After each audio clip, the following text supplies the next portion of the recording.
Hi guys, it's Freddy here with a new series of RPG hints, and for the first one in this series I'm going to be doing designing and running a Star Wars campaign. So you might ask yourself, so why does this guy think he can tell us about running a Star Wars campaign? Well, let me lay out a little of my experience. I've been playing the Star Wars RPG for about 25 years, including 18 years of running it. I started my first campaign back in 2001. Now, apart from Gamesmastering Star Wars, I've also been Gamesmastering in general since I was 14 years old, so I've got 30 years experience. I don't think I want to tell you how long. I've played every version of the Star Wars RPG since the first edition. I've played right through the West End Games ones, playing in first and second edition. I Gamesmastered the second edition, revised and expanded, played third edition, played Saga, and now I've played the FFG version. So I've got a lot of experience out there with all the different versions. But mainly I've got experience, I've been running RPGgamer.org for the past 17 years and basically creating Star Wars related content and getting into the galaxy for 17 years, since 2002 when it launched. And at the moment I'm currently Gamesmastering 2 separate Star Wars campaigns. One for a group of adults and one for a bunch of kids, which is really adding to my experience because I've never games mastered for kids before, which may be another different RPG hint series, but we'll get round to that in fullness of time. This series is going to be spread over several videos as there's way too much to just pack into one. It would be way too long. But what I'm going to do during the series is walk you through several things. I'm going to walk you through choosing one of the systems to play, whether it's the D6 system, the D20 Saga Edition, or the latest version by Fantasy Flight Games. I'm going to walk you through choosing an era to play in, choosing a playstyle, creating your campaign, world building including non-player characters, making up your party, writing Star Wars adventures, and finally games mastering Star Wars itself.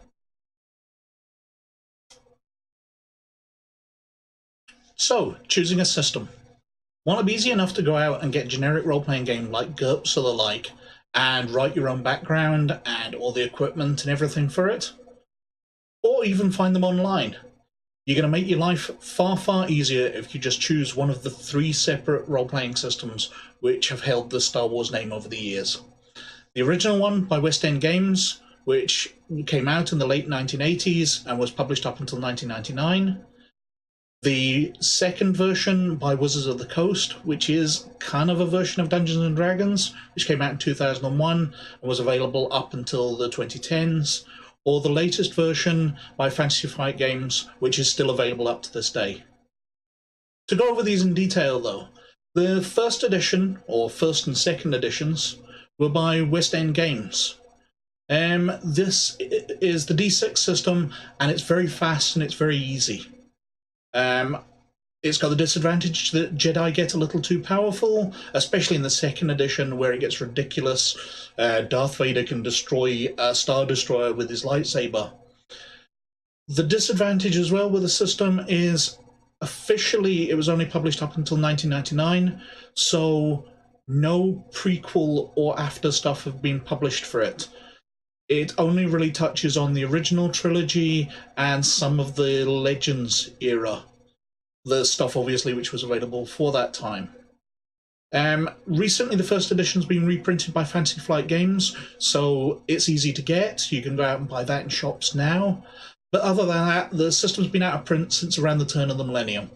But the books are easy to find online, and you can download it, so it's not hard to get a hold of. Especially since the D6 system was very loved and is heavily supported online.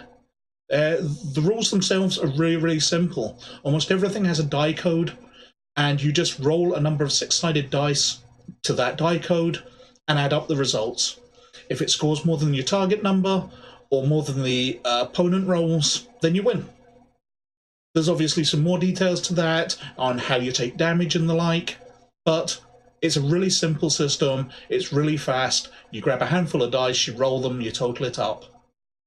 The second version of the Star Wars role-playing game by Wizards of the Coast rather oddly called the 3rd edition, because we'd already had 1st and 2nd edition from West End Games, and 3rd edition matched up with the 3rd edition of Dungeons and Dragons, which this is very much a version of. This was Dungeons and Dragons with the name scrubbed out and Star Wars written on instead. But that's well suited. Basically, Star Wars is people hacking swords at each other.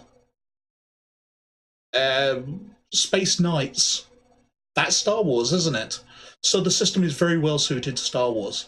However, the big disadvantage I always found with it was Dungeons and Dragons doesn't have space combat, so that's very crowbarred in and doesn't work great. Space combat's a very difficult thing in any Star Wars game because certain characters are good at the starship stuff while everybody else is just sat around. But anyway, the D20 system, it later became the Saga Edition when they made some massive improvements to it, was available right through the noughties up until about 2010, and sourcebooks were available for almost all the eras. There were sourcebooks available for the Clone Wars, for the Legacy era, everything up until the sequels, basically. Obviously, it went out of print before those. The books are out of print. Again, you can find them online if you're looking for them. They're fairly easily available. But this system, as far as I can see, isn't as well supported online as the D6 system. But the real bonus of D20 is that it's D20, it's Dungeons and Dragons. If you played D&D, this is going to be very, very familiar to you. And the 3rd iteration of the role-playing game, the one by Fantasy Flight Games. It's a very easy system, although it does require weird dice. You get multi-sided dice with weird symbols on them, which lead to critical successes or critical failures. Personally, I think the game gets a little superpowered if you're imaginative enough to use your abilities to what they're written as. But the big advantage is it's still published, so it covers all the eras. Everything from the original trilogy right up to the latest stuff. And that's a biggie. That's massive. This is still in the print. You can go out into game stores and get it. It's widely supported. The fan base is huge. And if you can get the rule books and you can get the fancy dice, the game's a whole load of fun. So, perhaps my bias is already showing, because personally I love the D6 system. It's so lightweight that I can ignore the rulebook most of the time, plus there's loads of great published adventures and loads of online support. But as I said, I am very biased. I've been working on it for 17 years, playing it, having loads of fun. It's lightweight, it's simple, it's getting the rules out of the way.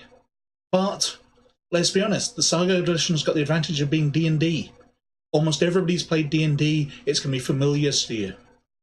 And, as I said with the Fancy Flight version, it's still available. That is a massive, massive advantage. If your players want to play a character out of one of the latest movies, you're not going to find it in a Saga Edition or a D6 source book, but you've got a good chance of finding it in a Fantasy Flight book, because they're still being published. But they've all got their advantages. So, as I go on, my further advice isn't going to be system specific. So it shouldn't matter from now on which system you choose. But they're all good, and you can have a load of fun whichever one you choose. So, now you've hopefully chosen a system. Now you've got to choose what era you want to play in. The Star Wars universe is absolutely massive. Even if we ignore the comic books, the novels, and all the background materials, we've got just the movie series. We've got the prequel era, we've got the original trilogy, and we've got the sequel movies. But even more than that, we've got the times of the Old Republic, the 1,000 generations ago that Obi-Wan spoke of. We've got the Clone Wars. We've got so many other little bits of history and background that you can set your campaign almost anywhere. But you're going to have to choose one. So let's just go through them quickly. So first up, we've got the Old Republic era, which dates between months before Episode 1 starts, going back for thousands of generations. You've got loads of Jedi running around. You've got the time period with Revan and the Knights of the Old Republic stories 4,000 years before the movies. You've got the founding of the Jedi Order. You've got the schism which leads to the foundation of the Sith. There's lots of interesting stuff going on there, and it's not so well known that you can't go and play around with it. If you want to have Sith Knights take over Alderaan, you're completely free to do it. Your players aren't going to know any different. But the disadvantage of this time period is that the iconic imagery of the movies doesn't yet exist. There are no stormtroopers, there are no TIE fighters and Star Destroyers, so you're not going to be able to turn around and use those things, which will generate images in your players' heads. I would really only recommend this for people who really know about Star Wars, but it's an interesting time period and it does let you play quite a bit. Then we've got the Rise of the Empire, the prequel era, the Clone Wars. Again, there's loads of Jedi running around in this time period, so you can be squads of Jedi Knights going out and doing heroic deeds and bringing justice to the galaxy. But you've got the prequel movies to pull from. You've got the Clone Wars series. What is that, 7 seasons of it now? Just detailing what goes on. And there's clear set roles for your Republic campaign, where you are Jedi running around or getting sent on missions like Qui-Gon Jinn and Obi-Wan were sent on. You could be clone troopers fighting in the Clone Wars. You could be separatists fighting for freedom from the tyranny of the Republic. Or you could play a fringe campaign. You know, people just trying to get by, trying to make some money, running through the battles of the Clone Wars, just trying to make a profit. The disadvantage of this period is it's not covered by the D6 books, so you're going to be going online to look for stuff. And it's a fairly time-limited period with the Clone Wars. It only lasts a few years, so if you are going to play as clone troopers, you know that the Empire is coming fairly soon.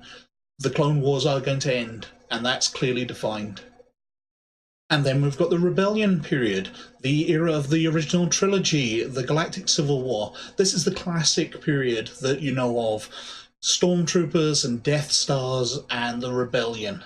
It's doubtful that any player you've got is going to be confused when you tell them a stormtrooper charges around the corner and opens fire, or they hear the shriek of a TIE fighter passing overhead. You've got all that iconic imagery to use and draw on. This is probably the most well-known period. But while the period of the movies is quite constrained, you know, from Star Wars through to Return of the Jedi, you've only got 3 or 4 years. You can play around as the formation of a rebel cell. You can play around the time from the rise of Vader and Palpatine. You've got 20 years up until the Battle of Yavin. So you can play the formation of a rebel cell. You can play as Republic operatives who you've got the choice of joining the Empire or working against it as you see the evil things that the Galactic Empire is forcing you to do. And there's still place for fringers working between the two, selling arms to the rebels and avoiding Imperial entanglements, all while trying to make a profit. But this time period's a little busy, so finding where your players fit in can be a little difficult. I played in a campaign recently set on Onderon, only to look up Wikipedia just after we finished the campaign to discover that the biggest events in the formation of the rebellion had happened there at the same time, and we'd had no idea. One of the other biggest disadvantages of this time period is there's no Jedi. Playing Star Wars, your players are going to expect to be able to play Jedi. They want to swing lightsabers around, they want to be heroic Jedi Knights. But this area establishes that they've been wiped out.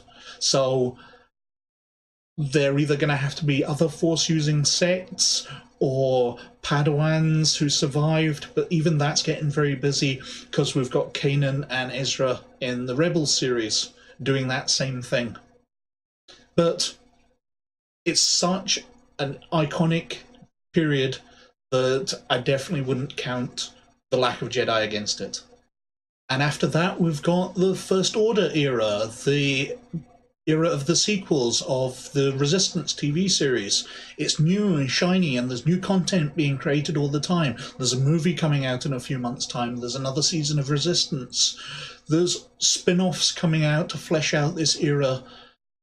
And you don't have the disadvantage of losing so much of the classic era stuff. The First Order's still got very much a Galactic Empire image. They've got TIE fighters, stormtroopers, Star Destroyers. They're recognizable, and you can easily get that cinematic feel as the Rebellion era. But your problems are, this era's not particularly well fleshed out yet. We don't really know the details of the formation of the First Order. We don't know what happened to form the Resistance. And again, no Jedi. It's very clear from the movies that Jedi have been completely wiped out. So again, you're going to have that working against you with your players. Now, if you're willing to go into the Legends background, we've got the New Republic era, the time following the death of Emperor Palpatine. This era still uses many of the iconic images of Star Wars, as the Imperial remnants still use Stormtrooper Star Destroyers, TIE Fighters. You've still got the New Republic using X-Wings and Y-Wings and Mon Cal cruisers. But it gives you space to play around with what happened alternatively after the movies. Although we now know that the First Order eventually was formed, there's no reason you can't do your own thing.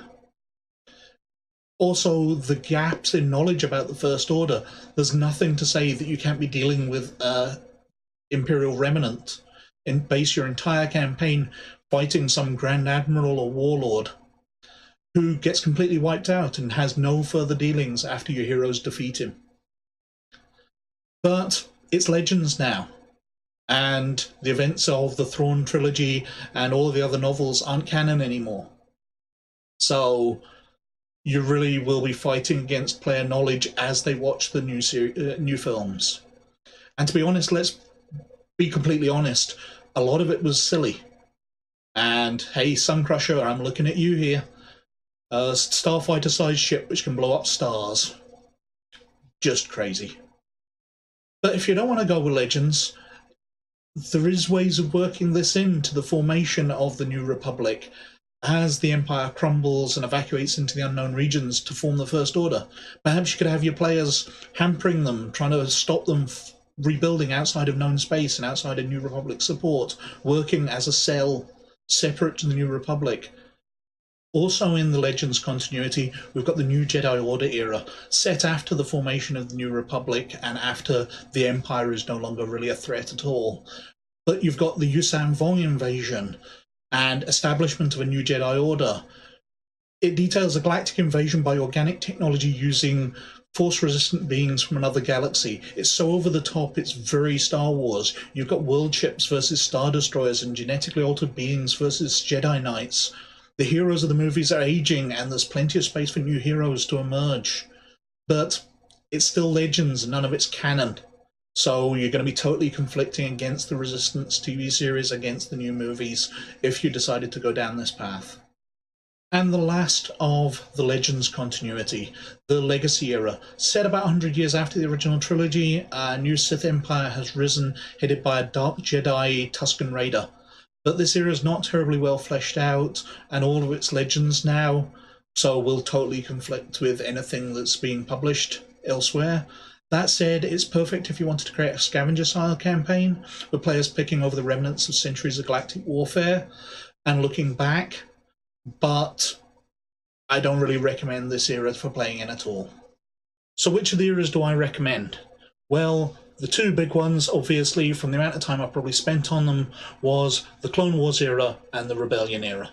You can't really go wrong with those. They're the most well-detailed eras with the most iconic stuff in them.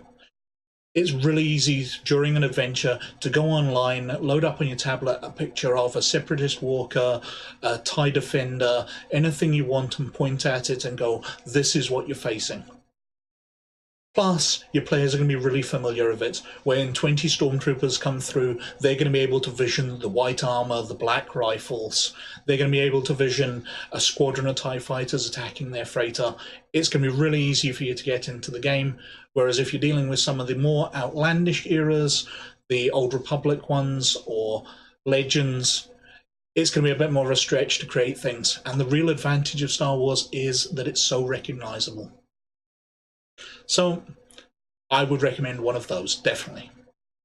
And so, last up for this video, what is your style of play going to be like? What's your campaign actually going to be about? You've chosen your time period, you've chosen your rule system, but what is the core of your campaign going to be about? And while I've heard of lots of people playing Sith or Imperial campaigns, they don't seem like a lot of fun to me, being ordered around by Darth Vader or turning around and going, let's go and massacre the population of a small moon so the Empire can strip mine it. That doesn't sound like a great load of fun. Killing villagers isn't my kind of thing. But it might be for other people. And that said, the galaxy's a vast and varied place, so there's nothing there to stop you doing that. Or being bounty hunters, or being a squad of stormtroopers trying to maintain order on some backwater world. Actually, that really appeals to me. The idea that you could run a campaign where the players are stormtroopers a long way away from home, having to maintain order, having to basically be the Empire while dealing with lack of supplies and being vastly outnumbered, kind of being a bit rule breakers, stormtroopers. That appeals to me. But to be honest, there's two main types of Star Wars campaigns. They're the good guys and the fringes. The good guy campaigns are where you're Jedi fighting for justice in the Old Republic, your clone troopers fighting against the tyranny of the Separatists during the Clone Wars, your rebels battling against the Empire, that kind of thing. Whereas fringes are out for profit, they're smuggling stuff to the rebels, they're working for Jabba the Hutt, they're trying to get cash to upgrade their ship, they're slipping past Imperial patrols and that kind of stuff. They're very different styles of games. One is all about the cash, and one is about the heroism. So of those two playstyles, which do I recommend? Well, I actually kind of recommend a hybrid of the two. Because of the way the Rebel Alliance works, the players can quite happily be fighting the good fight, going out to defeat the latest Imperial superweapon, while they still need to do underworld missions for crime lords to obtain the munitions and explosives and that kind of thing for their next mission.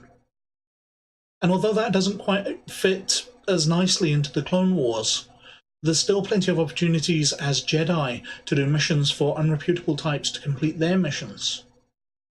So I'd definitely consider a hybrid type of campaign, especially as money isn't going to be a great long-term aim for players, because how much do they really need?